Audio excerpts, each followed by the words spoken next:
Hey Grapies, my name is Jaco and I am your oenologist, which is a winemaker, and this is Winey History, where we talk about the history of wine. We tell stories, wine-related stories. Now Grapies, let's jump right into this story. The year is 1940, and it's occupied France. We're in France in a town called Chancy. Now it's actually a village. There's a guy living there, his name is Jean-Michel Charveau, alright? Obviously it's French from the name. Now, the Germans didn't really pass through this little village of Chancy, but on July of 1940, they did. And they also stayed in his house, in his wine cellar. Now, Grapies, the next morning he got down there, they were gone. They basically stole all of his wine. Hundreds of his bottles were missing. You take my country, you take my wine, not okay. So he's like, all right. Next week, him and a few friends, they said, we're going to take our wine back. It's time for us to retaliate, you know, the French resistance.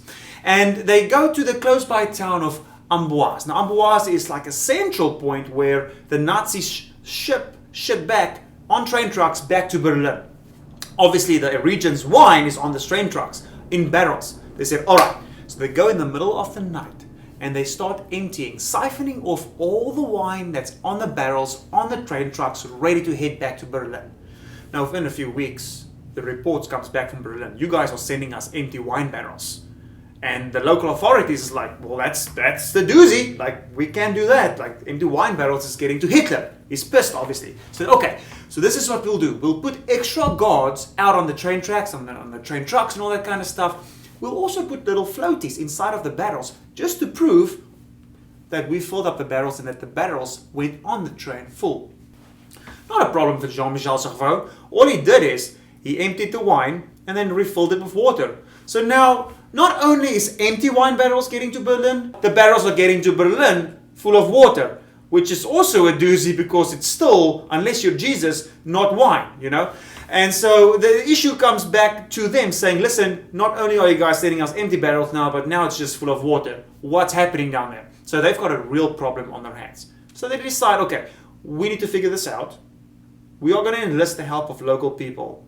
Jean-Michel Charveau and his friends obviously are first in line, say we'll volunteer. So they get enlisted to help the Nazis obviously catch themselves. Which didn't work out so well, you guys can probably guess that. Jean-Michel Charveau and his friends took back what was theirs. You're not going to mess with my wine. The French are passionate about the wine. Grapies, my name is Jaco. Catch us next Wine Wednesday, 2 p.m. Eastern Time for more Winey history. Make sure to subscribe.